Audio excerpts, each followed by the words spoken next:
Today, I'm going to talk about the way actually the heaven and the earth reacting, and the way actually we counteract.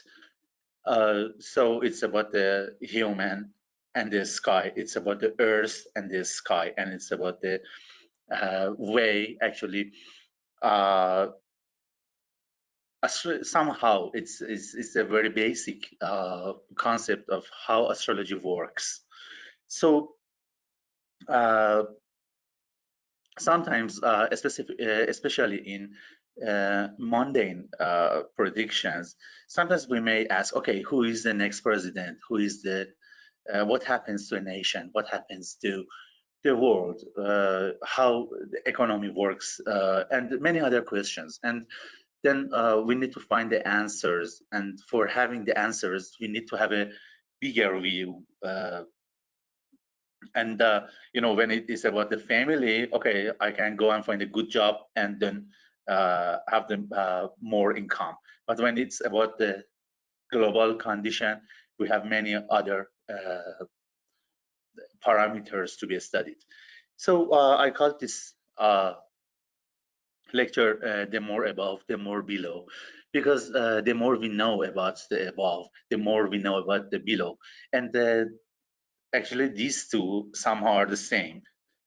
Uh, when we study the ancient astrology works, we see that specifically for Persian astrology works, you see a treatise with 700 pages or 800 pages, and 400 or 500 pages dedicated to astronomy, spherical astronomy, how to perceive the world in an ancient way.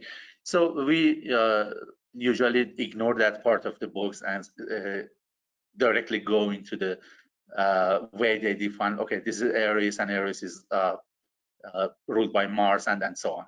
But this boring part of astrology, which is missed today, is a very important part, which I'm going to share with you. So I start from a very basic geometrical definition of the sphere.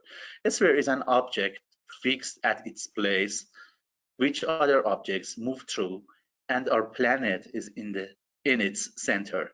So we can imagine a big sphere like a big orb, or like a big lamp, or like a big bubble around the planet Earth. And then we can define some circles on it. We can define the great circles, which bisect the sphere, and the small circles, which are actually parallel to the great circle. So we can have many different small circles in different directions on a sphere. But in the definition, actually, we in the definition of a small circle, we define any circle which is parallel to the great circle. And we have two words, above and below. When we talk about below, we talk about the world of generation and corruption. Everything becomes and goes. And when we talk about above, it's the eternal and everlasting world. So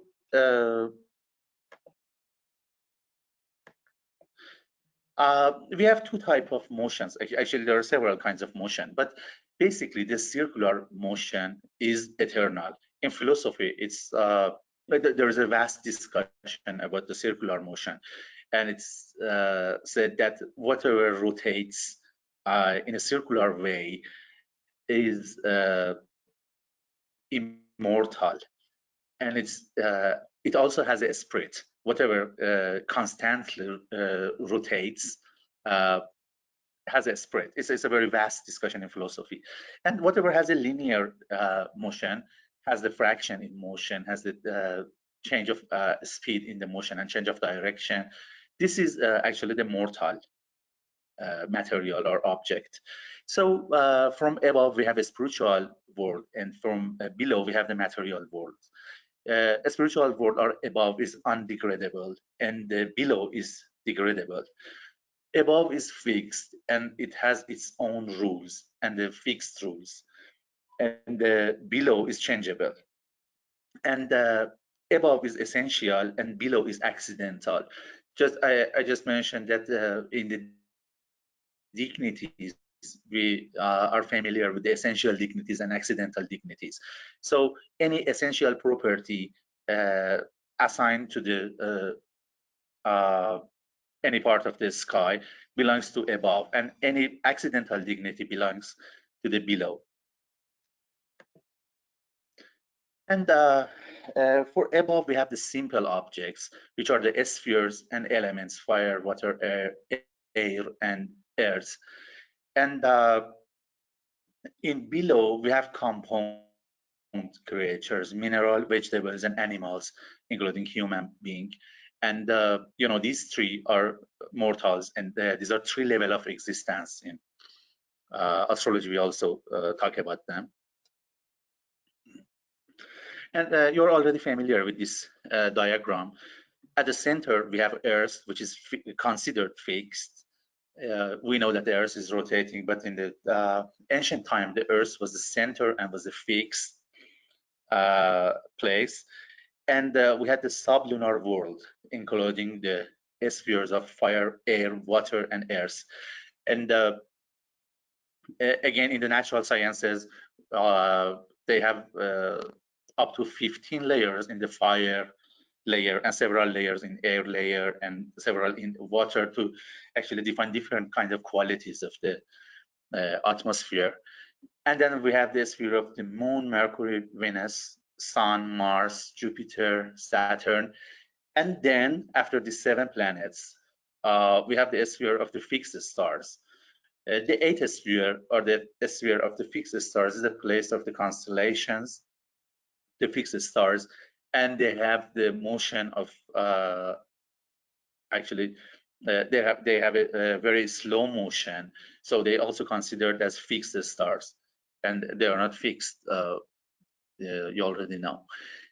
And then in the 9th sphere, we have the premium mobile, which is actually the biggest reason of motion of the Earth. Actually, it's the in the modern definition, it's actually simply the rotation of the Earth. But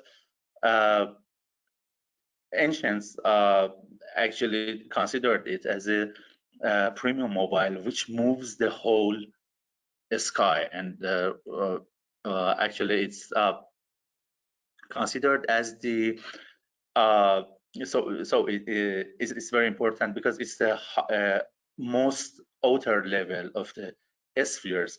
So there were always a question that what is the cause to this rotation? Is it the reason, or is it the time, or is it the nature? And the answer was that the premium mobile has the esprit by itself. So actually, the first spiritual motion started from this premium mobile.